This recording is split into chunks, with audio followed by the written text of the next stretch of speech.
purpose of this workshop has been to popularize the film that has been produced by titled When Women Speak. This film is putting together a historical account of women's activism in Ghana and how women have participated at all levels of the struggle for independence from colonial rule, how we have participated in UN conferences, and how we have picked up the issues that have been discussed at those levels to make meaning for ourselves in Ghana. So if you look at the film, you'll find out that there are issues about women's property rights, violence against women, women's participation in politics, and also even the whole area of women organizing themselves in a movement to support one another towards the development of the country. The film has been used by Professor Kiskena and Professor Kosio Adumakwampofu. They have been the directors of the film, and the producer has been Aseye Tamaklo, who is currently a PhD student at the Institute of African Studies.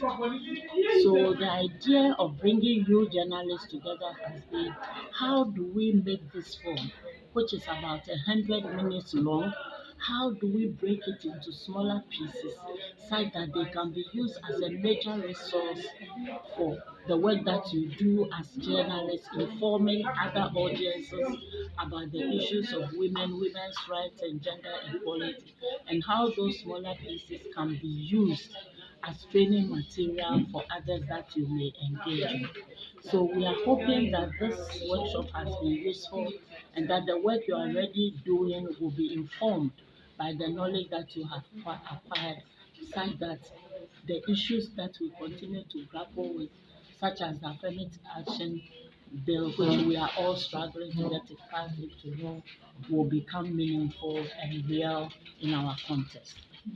If we work together as a collective, not saying that we are the beginners of the struggle for gender equality, but reflecting on the issues and the struggles that have been captured in this film, then we can always work with each other, whether we are old, whether we are young.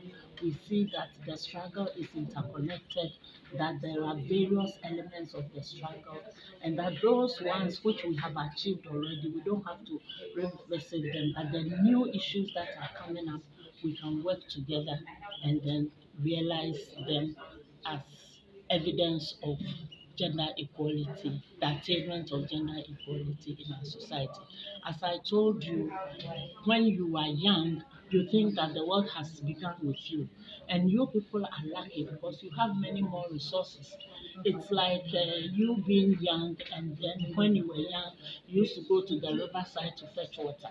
And now you have a tap in your home. You don't have to wake up early in the morning to go and fetch water from the riverside. So once you have easier access to resources, you feel that there is no need to really struggle much, that we don't live our lives for ourselves alone. There are others who are still struggling to have their basic needs, food, shelter, and water too. And we know that even as there is so much in terms of resources around, there is still a lot of lack for women. If you take the health sector, the information about maternity, the health of women who are pregnant, some go to hospital and they don't come back and so on. They are still with us. Many of the issues are still with us. So we cannot be complacent. We need to recognize what has been done. Well, I think we've achieved our main goal, which was to bring the film to media practitioners, and especially media practitioners who are interested in gender issues.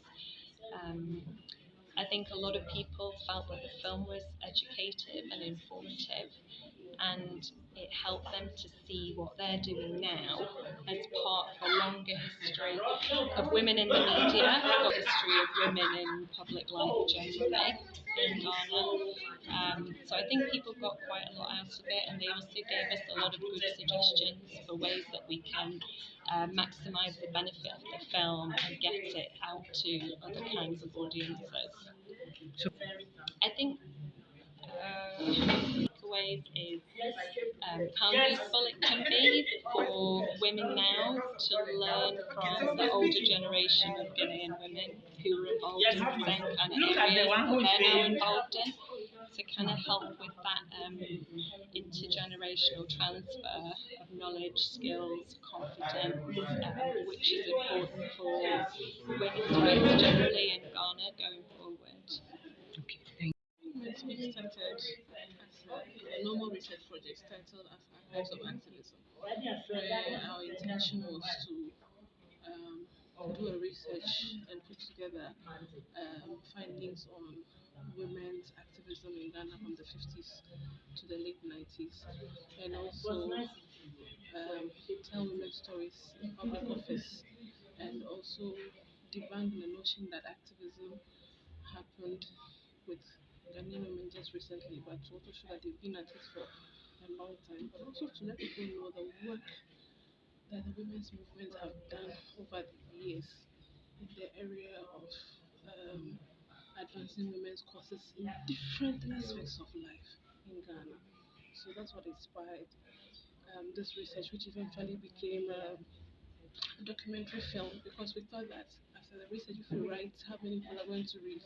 But if you make a film, a lot of people have access and actually see the people and believe that they lived and worked and existed and hear the stories from their mouths. So that's an interesting. Women's problems with work is women's underpayments. Women, we never get paid the same amount of money our colleagues get.